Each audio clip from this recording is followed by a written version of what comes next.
Good morning, good afternoon, everyone. My name is Michael Kriek, Marketing Communications Manager at DSM Engineering Materials. I'll be your moderator for today's webinar on automotive thermal management systems. Please note this is a live webinar and we will be hosting a Q&A at the end of this webinar, so feel free to submit any of your questions you might have through the questions panel available on the right-hand side of your screen. Or if you're following us via the app, just click the question mark icon and submit your question there. We have two people available today to answer your questions. I'll first give the floor to Frans Souren to introduce himself. Good morning, good afternoon, everybody. I would like to give you a warm welcome to this webinar on thermal management systems. My name is Frans Souren. I'm the product manager, the European product manager for our Cytron and also our Arnitel and Arnite product lines. And in this very weird circumstances, I would say, with all the difficult things around us, I will give the floor to Mason Lee, our system expert, who is our specialist on thermal management system. Please, Mason, go ahead. Thank you, Frans. Hello, everyone. My name is Mason Lee, and I'm a system expert, globally responsible for dsm material application in automotive thermal management system application. And thank you again for taking your time join this session. Today, I'd like to use this time to share our approach for the material selection in the automotive thermal management system. So with the modern vehicle, there are more systems, including the vehicle. You can see each system has their own comfort zone for the purpose of the efficiency and also for the lifetime. As you can see, the passenger as our human being has a very narrow zone, so that's why we need a heating and the cooling system. And you can see all other systems, the electronic system require the normally operating the lower temperature than the engine, and battery, the recent hot topic, the battery works best in a very narrow temperature range. So for automotive thermal management system, we normally see three groups. The first one is we call powertrain thermal management system. Normally in the past, we call the powertrain cooling. In this system, the coolant is the major media to transfer the heat in the system.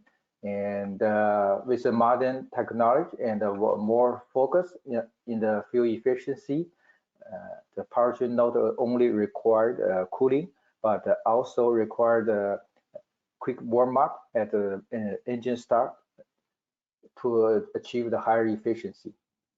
Then the next one is we call passenger cabin thermal management system. Normally use the refrigerant inside the system to adjust the temperature inside the cabin, cooling and heating. And with the new energy vehicle, there are new systems involved require the battery and electronic system thermal management, and those systems utilize the lower temperature coolant loop as well as the refrigerant loop to adjust to cooling the system, also warm up the system in a very cold temperature. So as a train, the thermal management system required a more fuel economic and lightweight and more precise control. So this is one example showing the new technology in the ICE engine, the thermal management module. This result from one of a major thermal management system, tier 1, Schaeffler. With the thermal management module, you can see they can achieve 130 seconds quicker in the beginning from 25 to 90 degrees C, and also they can make the engine run at a 15 degrees C higher coolant temperature at the part low. So by those things, they can achieve the 3 to 4% fuel efficiency improvement. So for thermal management system for the EV vehicle, especially for hybrid vehicle, beside the traditional combustion engine, there's additional battery pack. Also, we just talk about need to maintain a very narrow range, keep the capacity and also the lifetime. And then the traction motor also required a certain temperature, below certain temperature for the best efficiency. And also the power control electronics required a certain temperature for the best efficiency as well. This showing a one thermal management system diagram for a battery vehicle. Actually, it's a Tesla Model 3. In this system, you can see the blue block showing the HVAC system plus the chiller. This system involved the refrigerant system, generate cooling capacity for the vehicle, not only for the cabin. Also, you can see the battery thermal management system. This system used the coolant, but you can see in the yellow block, the coolant interacted with the refrigerant system through a chiller, so they can cool down the coolant. So they basically the combination with the coolant and the refrigerant system. And for other, the motor, electric motor, also electronic control part, we call it powertrain TMS. They also use the coolant, but normally run at a little bit higher temperature. So as a result, we see the liquid cooling still is the main train for the TMS system in the vehicle. So since we use a liquid cooling, so the material hydraulic resistance requirements are key for the plastic material. So this chart showing the market trend on the hydraulics requirement. Horizontal axle showing the exposure time in the coolant, and the y-axis showing the coolant temperature. At the left upper block showing the traditional engine requirement for the material. You can see normally the OEM require from a temperature from 110 to up to the 150 degrees C, but the exposure time normally is from 1500 to 3000 hours. And for the new vehicle, for the BEV vehicle, the trend is showing the required temperature is much lower. Now it's talking about 80 degrees C, but the exposure time is much longer. Talk about 6,000 to 10,000 hours, and that's because the vehicle, the EV vehicle, the battery cooling, battery thermal management is not only required when the vehicle is operation, also the cooling during the charging, and also in the vertical temperature, you need a heating at extremely low temperature. Also, with the more coolant development, there's a new challenge for the chemical resistance for the electric coolant. Also, the longer service time. Some OEM we see talk about up to 30,000 hours for the battery. So with that requirement, let's see how we select the material. This map showing how the material fit in the hydraulic resistance requirement. There's the same chart with the exposure time and also coolant temperature. Normally, the base one will start from a nylon 6/6 for the general purpose. With that, we need to consider aging time, aging temperature, aging time.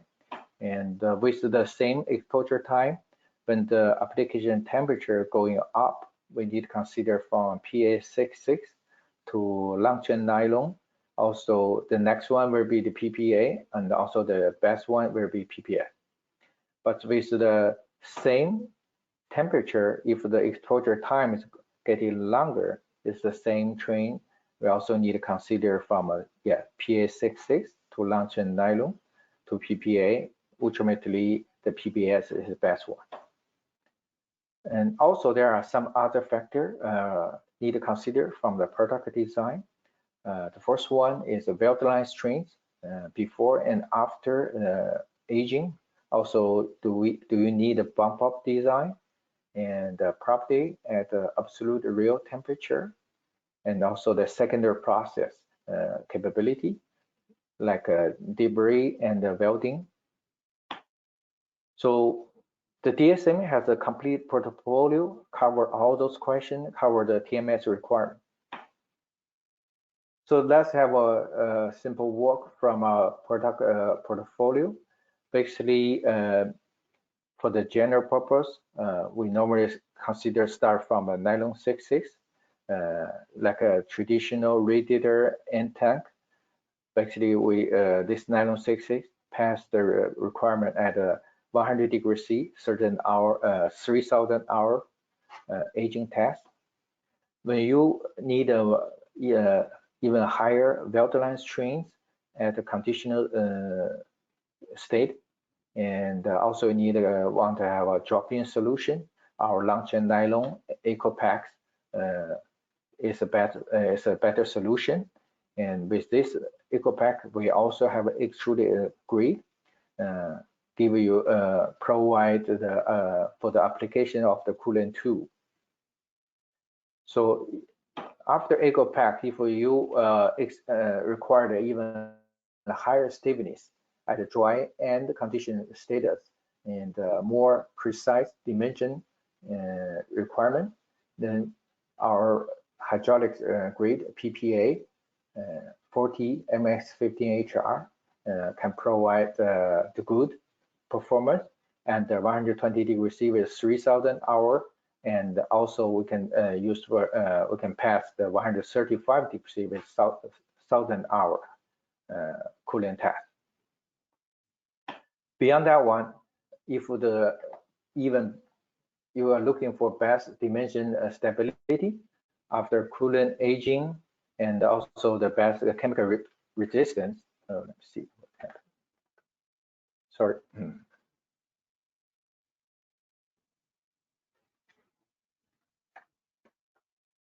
Of the coolant resistance, then our Zychon PPS grade provide the best performance. And with this Zychon, our test showing we can pass not only 135 but 150 degrees C with 3,000 hour water glycol aging test. And we also have an extrusion grade for this PPS material for the high temperature coolant tube application. For some application like TMM, the best dimension stability is required. Then we have this mineral field M65 10A PPS showing the best dimension stability, and also we have one of the best super hydraulic resistant grade for the PPS G4080HR, showing the best hydraulic resistant result. Actually, we have even 10,000 hour at a 135 degree C test result available. So there's some example showing the actual application in the field for different components for the thermal management system. You can see from left-hand side is the thermal management module. We do have a couple of customers have a production example in the field for this application. Normally we consider G4024T and also M6510A for the valve, and for better lightweight design, and then the RG4080HR is another choice. And also for thermostat housing, the PPS and the PPA grade are the normal choice. And we also have a water jacket in the cylinder. PPS, PPA also is a good candidate. And for coolant tube, as we mentioned, we have a long chain nylon, and our PPS extrusion grade can provide a solution for the customer. And the right-hand side, there's another control part, the E control valve and the E pump and water glycol connector are the main part for the new thermal management system. They are majority are the PPS and the PPA. So we talk a lot about PPS and the PPA. Some people will ask question and what is different between PPS and PPA. There are some reason for the different customer. Some customer has been using PPA for a long time, and some customer prefer the PPS. But with this table, you can see the difference. Normally, if you prefer the best dimension stability and the sealing force and the chemical resistance, also the surface appearance, the PPS is the best solution. But if you have concern or you want to have the advantage for the deeper cost and you want to use a bump off design and you want to avoid the very strict venting for the tool, also you want to have a laser welding flexibility, then the PPA has their own advantage. With the PPS, our Zyton family has a full portfolio for different purpose. And for PPA, we also have a full family for the PPA, but this 40 MS15HR is our hydraulic resistance grade. That's all. Thank you very much. If you have more question and want more detailed material information, you can contact me with email. Also, we have plasticfinder.com. Thank you. Thanks a lot, Mason. We'll now be opening up for questions. As a reminder, please use the panel on the right-hand side of your screen to submit your questions, or click on the question mark icon in the GoToWebinar app and submit your question there. First question, Mason. Without the internal combustion engine, do you see TMS will be less important for electrical vehicles? Thank you. No, actually, it is the other way. Just like we're showing in our presentation, the electronic system, especially for the battery pack, required a much narrow temperature range. So the TMS is more critical for the electric vehicle. And also the battery is not only used when you drive the vehicle, when you park the vehicle and you charge the battery, you need a dedicated TMS running to make sure your battery temperature within the safety range. For more now is one topic is for supercharging. With that supercharging, there's a lot of heat generation. The TMS is critical and the key to make sure your electric vehicle is safe during the charging. Okay, thanks, Mason. Another question coming in, maybe for you, Frans. Why is Excitron PPS not laser weldable? And could that be achievable via adding a laser weldable additive and or pigment? At this moment, we don't have laser weldable Excitron, that's correct. Could it be achievable? At this moment, we don't have any programs running there, but I think we could work on laser weldable PPS, although we also know that laser welding for PPS is quite severe. It's not, but as said, at this moment, we don't have, let's say, programs running on laser weldable PPS. Clear, thanks. A specific question about a grade, maybe Mason for you. Do you have extrusion grade in 4T product portfolio? If yes, what is the grade? The extrusion grade for the 4T, we are in the development stage. Right now, we do not have a available grade for the customer yet. clear. Next question, maybe for you, Frans. Does DSM have own PPS production facilities? At this moment, DSM has a joint venture with a Chinese company NHU in Zhejiang province in China. And this joint venture does all the production of the PPS compounds that we currently supply to the market. Okay. The polymer production hands of the company NHU. Mm-hmm. Okay, next question here from Kevin. Of the presented materials, which one can withstand highest strain? And what is strain at break?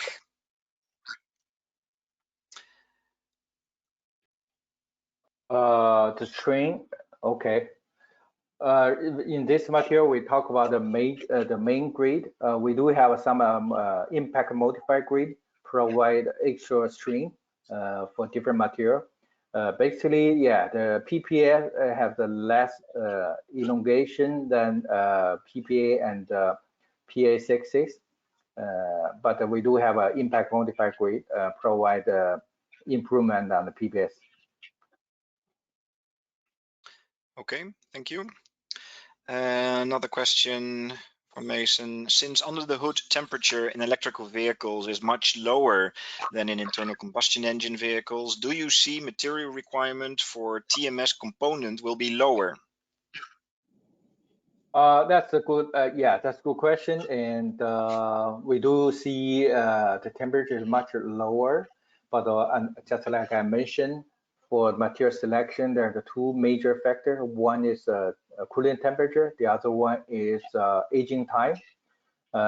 When we see the material, the temperature is lower, but in the meantime, the required working time is much longer for the TMS in the EV vehicle. So we are keep working on this one, and we still believe right now the safety is a force, and the material requirement is not going lower at this moment. Yeah. Thank you. Another one for Frans. What is the creep behavior of PPS over high temperature and exposure to chemicals? Mason, can you answer this one? Sorry, I don't know.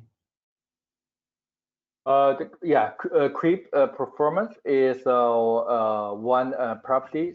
We are looking into that with the more application with water glycol application and also the water system in the fuel cell.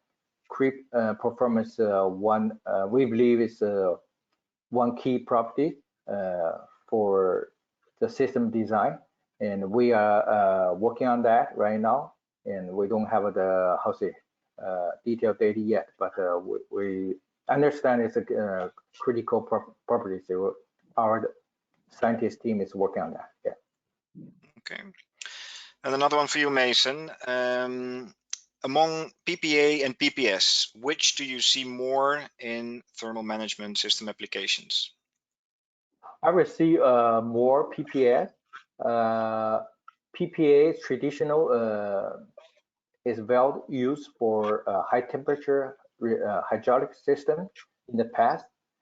They have their own advantage for process, the easy process, but PPS is getting more and more traction right now because the PPS the best chemical resistance for the TMS in the vehicle. The sealing and leakage is the biggest concern. So the PPS make sure you have a best chemical resistance, and also with some e-water pump and the valve, the dimension stability is more critical because there's a moving part. Water pump they have a high speed moving part, so the dimension stability is very critical. So the PPS I see we're getting more and more application in the future. Okay. Another interesting question, maybe Mason for you. Do we foresee the disappearance of the internal combustion engine? And if so, what is the expected timing for that to happen? Okay, that's $1 million question. Actually, yeah, Yeah, actually, yesterday I just saw the gasoline price in Michigan. Yesterday the gasoline price in Michigan is 95 cents per gallon. So yeah, in the one side we see electric vehicle is getting more popular, and the people understand the impact for the environment. But the other side for for the economic side, if the oil price is so low, then there's another drag for the electric vehicle. But for long term, I do see the electric vehicle, especially for the hybrid vehicle, we're getting more and more popular. Yeah. Mm-hmm. Okay, another question. Do you have thermally conductive grades for internal combustion engine parts? We have a thermal conductive grade for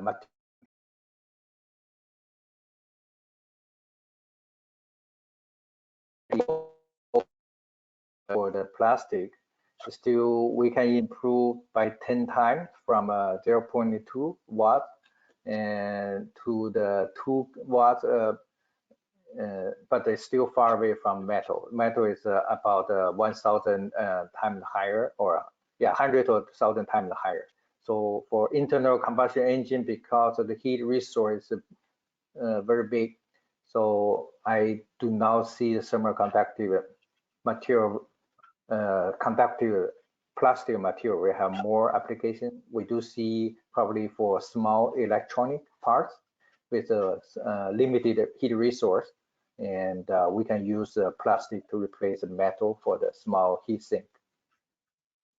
Okay, thank you very much. Question for Frans. Is Xitron available worldwide, and does it have the same portfolio? Yes, as I just told that we produce our compounds in China, but we have worldwide available the whole portfolio. So as well in US as in Europe, as in China and the rest of Asia. Okay, good. Another question here. Can PA66 with high glass fiber content be used in thermal management systems? Yes, PS6 is one of our base material, has been used in the IC engine for a long time. Depends on the application. If you see the radiator, still majority is radiator is a PS66. They're good enough for, not good enough, it's good for the radiator tank, also for some keg tank as well. But just like I mentioned, for some application like e-pump, since there's a moving part involved, and also for thermal management module, for the e-control valve, the material, the part dimension stability are very critical. So you don't want to see the part have a leakage, or the part can bite each other, cannot move. So still the PPA and the PPS is a major application, a major material for those applications. Okay, thank you. We still have 1 minute left, so if you have any burning questions, this is the time to ask them. One question here: for high voltage, are there any TMS materials with a CTI above 500 volts? Yeah, for the CTI value, actually our 40 material is very good material with a very high CTI. So we do have the 40 grade. It has a CTI value higher than the 500. Yeah. Okay, thank you very much. If there are no more questions, then I'd like to thank the presenter of today, Mason. Frans, also thank you very much for answering the questions. As a reminder, we are organizing more webinars this week. You'll receive the latest update in your email box within the hour. Also like to remind you of the Advanced Materials Forum for those of you dialing in from Europe on April 23rd. It's an online virtual forum. It's free to join, and we have over 19 different sessions to choose from. So we'll also send the registration link in the email. With that, thank you very much for joining, and hope to see you soon in another webinar. Thank you, everyone. Keep safe. Thank you. Bye-bye.